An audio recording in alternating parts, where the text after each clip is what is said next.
తిరుమలలో PNS private కార్మికులు విధులు బహిష్కరించి బైఠాయించిన ఘటన శుక్రవారం తిరుమలలో చోటు చేసుకుంది.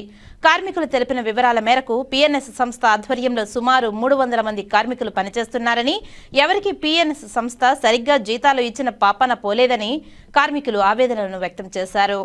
ఇప్పటికైనా అధికారులు స్పందించి తగు చర్యలు తీసుకుని తమకు జీతాలు అందేలా చూడాలని కోరారు. అయితే తాము టీటీడీకి వ్యతిరేకంగా ఎలాంటి నిరసనలు, ధర్నాలు మాత్రం చేయలేదని, శాంతియుతంగా విధులు మాత్రం బహిష్కరించారని కార్మికులు తెలిపారు.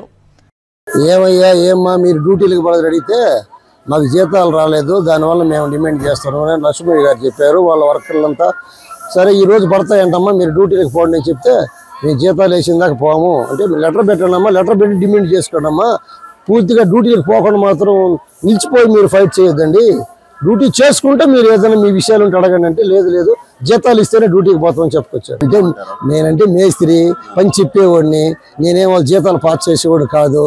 వాళ్ళు డ్యూటీకి వస్తే నేను పని చెప్తా, పని చేపించుకుంటా పోయారంట. నేనైతే లక్ష్మయ్య చెప్పు లక్ష్మయ్య నన్ను. నా పేరు బాబు, పిఎన్ఎస్ అప్కీప్ సర్వీస్ ప్రైవేట్ లిమిటెడ్లో పనిచేస్తున్నాను. గత 1.5 సంవత్సరంగా ఈ కంపెనీ వచ్చినప్పటి నుంచి సక్రంగా జీతాలు వేయడం లేదు. అడిగితే విజిలెన్స్ వాళ్ళ దగ్గర కొట్టిస్తానని కౌశిక్ ఎఫ్ఎంగా మమ్మల్ని బెదిరించినారు. అది పోగా మళ్ళీ హెల్త్ ఆఫీసర్కి వెళ్ళినాము, ఎన్నో చోట్ల అధికారులను కలిసినాము, ఇక్కడ శానిటరీ ఇన్స్పెక్టర్లకు చెప్పినాము.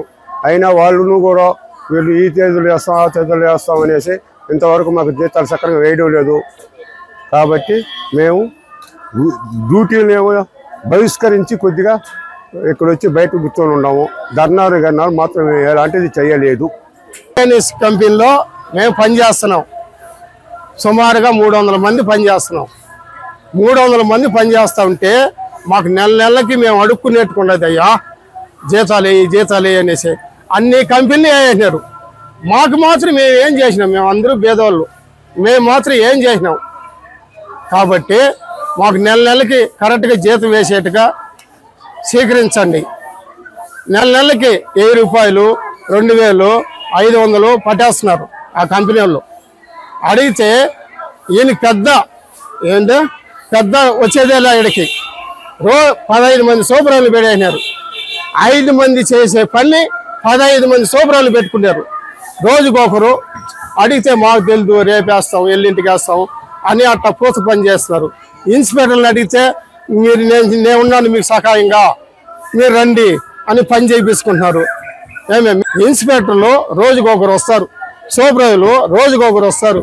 ఇట్టుంటే మేము ఎట్ట బతకాలయ్యా, కాలం అంతా ఎట్ట బతకాల. మా భార్య పిల్లకాయలు ఇంట్లో పసుపు పెట్టుకొని, మా భార్య హాస్పిటల్లో ఉండేది, గడ్డ వచ్చి డబ్బు కావాలా, వీళ్ళు నేను ఏడుపు వస్తున్నది, వాళ్ళని ఎట్ట కాపాడాలి. నేను నా వెనక ఎంతమంది భేదాలు ఉన్నారు, వాళ్ళని ఎట్టగా ఎన్నెన్నో బాధలు ఉంటాయి. వాళ్ళకు 45 రోజులు 2 నెలలు 45 రోజులు రేపు రేపు రేపు అంటున్నారు. వీళ్ళు 25వ తేదీ వెళ్తారు. ఈ కంపెనీ లేకుండా చేయండి. నా పేరు రాజశేఖరు, నేను పిఎన్ఎస్ కంపెనీ మేనేజర్ని. నేను వర్కర్లకు చెప్పాను జీతం పడలేదని చెప్పారు. మీరు మండేకి అంతా జీతం పడుతుంది, దయచేసి లైన్ మీదకి వెళ్ళండి, లైన్ మీదకి వెళ్ళి మీరు ఫైట్ చేయండి. లైన్ మీదకి వెళ్ళి మీరు ఫైట్ చేస్తే మీకు ఖచ్చితంగా పని అవుతుంది. లైన్ మీద పడకపోతే మీకు ఫైట్ చేసినా మీకు ప్రాబ్లం ఉండదు.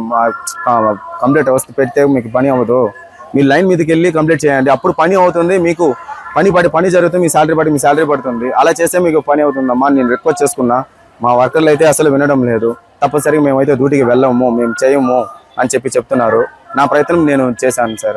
అది జీతం వచ్చి అయితే మన హెల్త్ ఆఫీస్ నుంచి బిల్లు మూవ్ అవ్వలేదు, బిల్లు అయితే కిందకి మూవ్ అవ్వలేదు. దానివల్లే లేట్ అయింది. నేను అందుకు ఆ విషయాన్ని కూడా మా ఎండీ సార్తో మాట్లాడాను, అందరికీ చెప్పాను.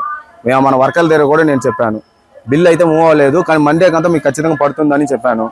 ఒకవేళ వీళ్ళైతే ఎండీ సార్తో మాట్లాడి ఫైట్ చేసి మీతో పాటు నేను కూడా సపోర్ట్ చేస్తాను, మీకు నేను అండగా ఉన్నాను, నేను మీతో పాటు కూర్చుంటాను వర్కర్లు కూడా నేను సపోర్ట్ చేశాను. వర్కర్లు నా మీద ఉండే రెస్పెక్ట్తో సూపర్వైజర్గా ఉండి ఎఫ్ఎంఏ అని మనలో ఉండాడని రెస్పెక్ట్తో నాతో పాటు ఇంకా ఇంతవరకు ధర్నా చేయకుండా ఏం చేయకుండా నాకు గౌరవం ఇచ్చి నాకు మర్యాద ఇచ్చి వాళ్ళు ఇన్ని రోజులు పనిచేశారు. నేను పోయిన నెల సూపర్వైజర్గా 11వ తేదీ మాత్రమే ఎక్కాను. వీళ్ళకు ఉండే సమస్య నాకు ఉండింది, ప్రతి నెల నాకు ఆ సమస్య ఉండింది. కానీ ఈ నెల వాళ్ళకి ఎట్లా ఫైట్ చేసి నేను ఎఫ్ఎం పోస్ట్లో ఉండి వీళ్ళకి న్యాయం జరగాలి, ఖచ్చితంగా ముందుగానే శాలరీ ఇప్పించాలని చెప్పి 100% నేను ఎఫర్ట్ పెట్టి ప్రయత్నించాను. బిల్లు అయితే ముందుగా మూవ్ అవ్వలేదని నాకు ఎండీ వాళ్ళు ఇదే చెప్పారు. హెల్త్ ఆఫీస్లో బిల్లు మూవ్ అవ్వలేదు, ఖచ్చితంగా జీతం పడుతుందని చెప్పారు.